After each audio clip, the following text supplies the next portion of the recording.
Assalamualaikum warahmatullahi wabarakatuh. We are studio from AS120510 and we conducted a survey regarding hypertension disease, and in this video we will be explaining about our case study and the results.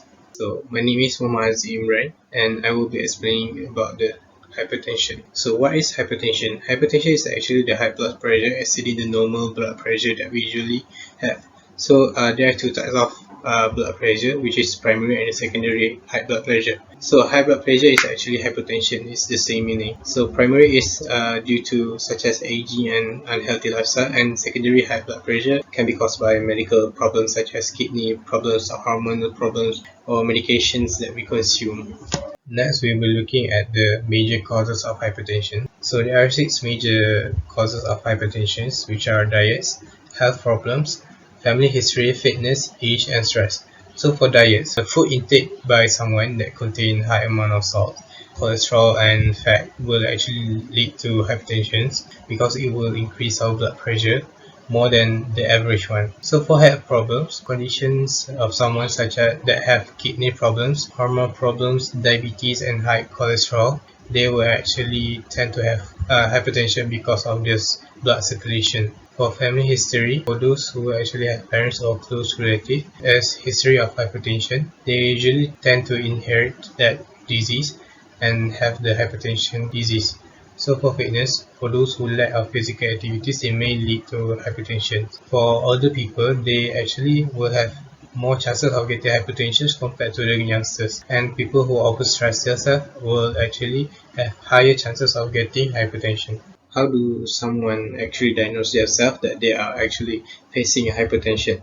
So the normal reading of blood pressure, they shouldn't be exceeding 100 per 80 millimeter hemoglobin, and so when someone actually exceeded that level, they actually face hypertension. So when we go to the hospital or actually clinics, the doctor can diagnose hypertension by checking just by checking our blood pressure. They will use inflatable upper arm cuff with a gauge that actually can check our blood pressure. So from there we can actually diagnose if we are facing hypertension or not. So how do one treat the hypertension disease? There are actually 4 main steps of treating hypertension.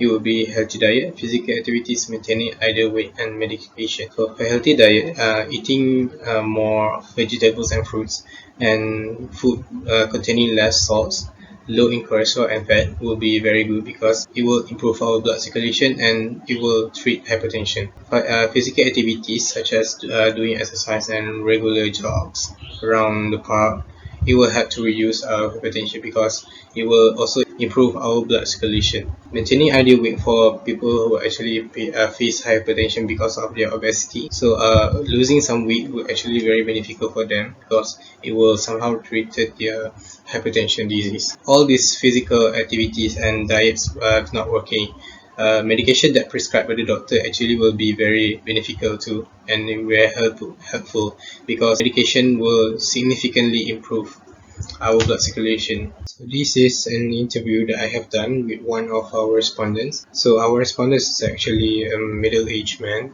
and he actually took a medicine that's prescribed by the doctor, and this is my interview with the respondent. So I think that's all from me. Thank you. Hi and Assalamualaikum. My name is Ahmad Ibn Kudus. So I will continue our presentation about the hypertension. So what is the problem statement for hypertension? As you know, hypertension is a major public health epidemic around the world, and it is associated with an increased risk of numerous chronic conditions such as kidney disease, stroke, and coronary health. So the problem statement for hypertension is how many people suffer from hypertension. Next is our objective. First, we want to increase the awareness of people regarding the hypertension. Then, we want to give more knowledge about the hypertension in society. Next is our methodology. In methodology, we use a Google Form and WhatsApp. First, we create a question and put it in the Google Form link. Next, we split the Google Form link by on WhatsApp to the community. Then, the Google Form link will be open about 1 or 2 weeks. Then after accepting all the responders' response, we will close the to perform link, then we will observe and record the data. So this is a pie chart for the respondent. So what is the percentage of the gender there? It's male or female? The answer is female because female have more percentage. It's about 72.6%. Here is a graph about the age that answer the survey. So the number of people that were interested in the survey is 134 people, which is 20 female and 34 male. The average age of people that answer the survey is 11 until 30, about 44 people, 21 until 30, 7 people, 21 until 40, 17 people, 41 until 50, 24 people, 51 until 60, 20 people, 70 until 70, 51 until 70 is 1 people, and the lastly 71 until 80, also 1 people. So this is my interview. That's all for me. Hi, I'm intern Zahira binti Hanafia, and I am going to explain on the result obtained from our hypertension survey. From this survey, we managed to get 124 responses. 72.6% were female and 27.4% are from male. Majority of our responses are from 20 years old, followed by 18 years old, while others are from 45 until 50 years old. For our blood pressure awareness, 84.7% aware of their blood pressure. And for knowing the normal range of blood pressure readings, 89.5% answer 120 and 80, whilst 8.9% answer 140 to 90, while others answer 180 to 120. From this survey, we can see that people who suffer hypertension often experience headache, blurry vision, dizziness, and feeling unbalanced. 47 respondents have family members suffering from hypertension, while the ones who suffer often smoke or vaping, have obesity problem, or like to eat salty food. Out of 124 respondents that we get, only 12.1% suffer hypertension, and only 39.5% actually diagnosed by doctors. That explains the reason why 84.5, which is the majority of our respondents, does not take any medicine, while others take several medicines.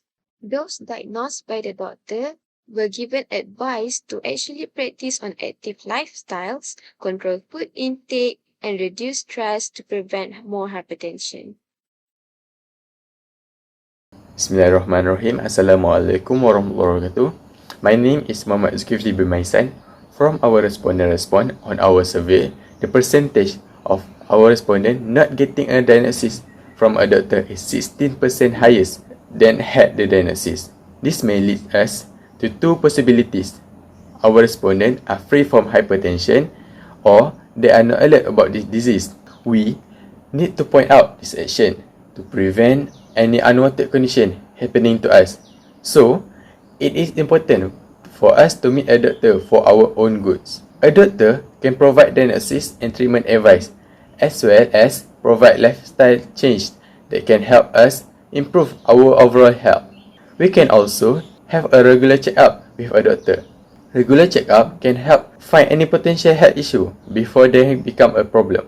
When you see your doctor regularly, they can detect health condition or disease early. Early detection gives you the best chance to getting the right treatment quickly, avoiding any complications. By getting the correct health service, screenings, and treatments, you are taking important steps toward living a longer and healthier life. Then, we ask our respondent, if you are seeing a doctor, what suggestion did the doctor tell you on how to prevent your hypertension from getting any worse? This chart shows us that most of our respondent answer are practice on active lifestyle, increase leisure activities, control weight, and overcome emotional problem. We find out these answers are mostly based on Google, not from a doctor. For this situation, it depends on specific situation and the particular doctors and Google suggestion. In some cases, the doctor and Google suggestion may be very similar, while in other cases, they might be quite different.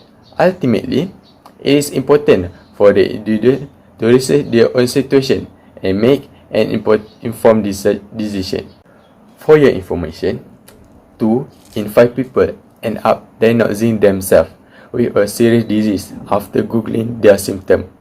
A survey of 2,000 Americans find out that 43% of them had misdiagnosed themselves after searching their symptom online. Assalamualaikum warahmatullahi wabarakatuh. My name is Muhammad Salih Bisubri. I will start my presentation on the part discussion, which is hypertension medicine. First, hypertension medicine can be divided in 4 main classes, which are beta blockers, calcium channel blockers, CCB, angiotensin converting enzyme inhibitor, ACE inhibitor or ACEI, and angiotensin receptor blockers, ARBs, and lastly, diuretics. How the medicine works? First, for the beta blockers can reduce your blood pressure by making your heart beat more slowly and with less force. It used to be a popular treatment for high blood pressure, but now as a last choice, after other treatment not working. It because beta blockers are considered less effective than other blood pressure medicine. For CCB, reduce your blood pressure by widening your blood vessel. Next, for ACE and ARB, they reduce your blood pressure by relaxing your blood vessel. Same as RAB, they work in similar way, reduce your blood pressure by relaxing your blood vessel. Lastly, for diuretics, it is known as water pill. Diuretic work by flushing excess water and salt from the body through your pee. Also in this slide, I have stated the possible side effects after taking each class of medication and the common example of each class of these medicines. Next, we also conduct an online survey. Based on this survey, from 124 people who is answering the survey, only about 20 people are taking medicine for their hypertension. From that 20 people, only 4 people taking the specialized medicine for the hypertension or this high blood pressure, which is ACE inhibitors and beta blockers. The others are only taking regular medicine such as paracetamol and so on. So that people rather treat this disease by getting some rest and changing their lifestyle. Lastly, I also do an interview with one of our respondents. Based on the interview, she also take a medicine which is amlodipine that can be categorized under calcium channel blocker. This proves that our research for this case study follow the valid information. That's all from me. Thank you. Hello, Assalamualaikum. My name is Nur Ashiki binti Roslan and I'm gonna talk about conclusion. Based on the responses we have received, 15 people out of 124 people are diagnosed with hypertension. How to diagnose hypertension? Hypertension is diagnosed if, when it is measured on 2 different days, the systolic blood pressure readings on both days is more or equal to 150 mmHg or the diastolic blood pressure readings on both days is equal or more than 90 mmHg. Our objective will also achieve based on the responses. The people are not aware about hypertension, which is a major health problem that is common in elderly. Our body's network of blood pressure, known as the vascular system, changes with age. Arteries get stiffer, causing the blood pressure to go up. This can be true even for people who have a heart healthy habit and feel just fine. High blood pressure can sometimes be called as the silent killer. Often doesn't cause sign of illness that we can see or feel. This has been proved since I've interviewed 2 respondents. The first respondent is 78 years old and has been suffered with hypertension for about 18 years. She needs to see the doctor once in every 3 months. The second respondent is 49 years old and has been suffered with hypertension for 2 years. She must take amlodipine once every day. Other than that, the society also have gained a lot of knowledge about hypertension when they fill out the Google form. This can be ensured because the questions that were given contain more about hypertension, such as the symptoms of hypertension, the medicine for hypertension, and many more. Lastly, I would like to share 10 ways to control your blood pressure without medicines. Number 1 is loses some weight. Being overweight can also cause disrupted breathing while you sleep, which can also raise the blood pressure. Number 2, exercise regularly. It is important to keep exercising to keep the blood pressure from rising again. Next, eat a healthy diet which is rich in whole grain, fruits, vegetables, and low-fat dairy products. Other than that, you can also reduce your salt intake. Limiting alcohol and smoking can also help you to reduce your blood pressure. It can also reduce the risk of heart disease and improve overall health, possibly leading to a longer life. Number 7, sleep quality. Go to bed and wake up at the same time each day. Try to keep the same schedule on weekdays and weekends. Number 8 is to control stress. Take time each day to sit quietly and breathe deeply. Number 9, monitor your blood pressure. Home monitoring can help you keep tabs on your blood pressure. It can make certain that your medication and your lifestyle changes are working. Lastly, support. Supportive family and friends are important to good health. This can be true since the doctor also has advised one of my respondents to keep a healthy lifestyle, to control her food intake, to eat less salty food, and also to reduce her stress so that her blood pressure are not rising up again. So that's all from us, and we hope that this video might help some people to understand more about this disease. Thank you.